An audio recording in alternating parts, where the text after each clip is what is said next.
Hi everyone, Aaron here for Zollotech, and this is my 2018 12.9-inch iPad Pro. I've been using it over the past month and wanted to share some thoughts about it, some good things and some bad things.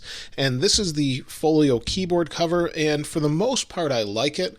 It's not my favorite accessory because you can't stand it up other than having the keyboard on the back of the display. So if you want to stand this up, this is the first annoyance I find, is if you want to stand it up, you can't do it this way. You don't have that kind of origami cover from the previous generation to help you stand it up and watch it. You have to use this stand. And that's not a huge deal if you use this, but if you want to lay in bed or something, you have no way to hold it up for you. So let's go ahead and unlock this. And I do like the keyboard, it works well, but let me lay this flat here and we'll put it this way. Now, I find that I very rarely use the pencil unless I'm using maybe an editing program, maybe like LumaFusion. I've been trying that out a little bit more, and iMovie. I actually want to edit some videos on here when I can, but I'll get more of that in the future and get into that, and maybe we'll see Final Cut. I'm hoping, but I'm kind of doubtful. Now, one of the disadvantages of this cover as well is there's no microfiber part to it. On the previous generation cover, you'd have a microfiber cloth here. It would keep some of the fingerprints off of the display when you closed it. You don't get that with this, and it seems to have a lot more fingerprints because of that. Now, I always leave it in this, so it shouldn't get a whole lot of scratches or anything. Let's take it out of the case here. So right here, you've got that microfiber cloth. You just don't get it on the front of the display where you really need it. So that part's kind of annoying, and you may want to look elsewhere for a keyboard if that's going to bother you. Now, the pencil is nice, like I said.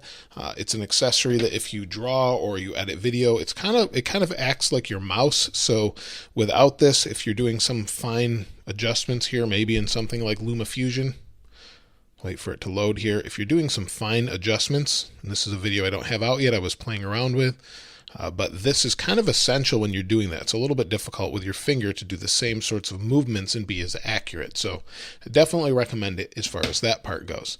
Now, other than that though, there's one thing that really annoys me about this, and that's the lack of a headphone jack. I still think they could have put it in, but instead you're stuck to using wireless Bluetooth headphones such as AirPods, and normally that's okay because you actually can charge through here now. But without that headphone jack, I just find this to be a really goofy choice on Apple's part. However, these speakers are incredible. I find that I like to use these speakers more than that because they sound like you've got a nice rich stereo sound coming right at you when you're watching maybe a video on YouTube or a movie or something like that. That makes this really nice to use. Now, I miss the fingerprint reader on an iPhone quite a bit, but on the iPad I don't really miss it too much because it's nice and fast, it's out of the way, it unlocks and tells you which direction to unlock it in. So I find that it's not as much of an annoyance to me as it is on an iPhone. I know some people absolutely love it on the iPhone.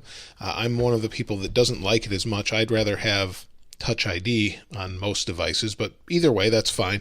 It seems to work really well, though, on an iPad, and I don't know why they haven't brought it to MacBooks yet. It seems like it would fit there perfectly. It's nice and thin, and MacBooks have larger bezels than this. Now, other than that, this is a really nice device to use.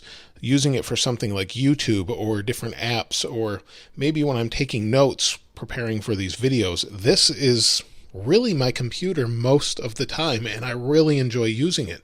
I like the form factor. I really like the squared off edges here, like we have sort of like an iPhone 5 or 5S, and I hope they bring that back to iPhone. It just feels more premium to me than the previous generation, and I definitely could recommend one. However, if you already have a previous generation 10.5 or second generation 12.9, I don't know that I'd recommend this because they're so similar as far as their speed, or at least when you're using them, they don't really see the need to upgrade to something so expensive unless there's specific needs for you. Now, maybe they're going to redesign this with iOS 13 or whatever they call it, and we'll get maybe a dedicated iPad OS. I'm hopeful for that, but I don't know if that's going to happen. It just seems like there's so much more we could do with this that we can't do, and that's my only real gripe with this. Is it's super expensive, but I can't do the things I want to do with it. I find that it hampers me more as far as the professional side goes. Editing video, like I was saying, this is a pain. The editing is not bad, but when it comes time to export it, import it into YouTube and then do all of the different things I need to do there. It's more difficult for me to do it here than it is on a Mac. It's much faster for me on a Mac with a keyboard, a mouse, and a full web browser.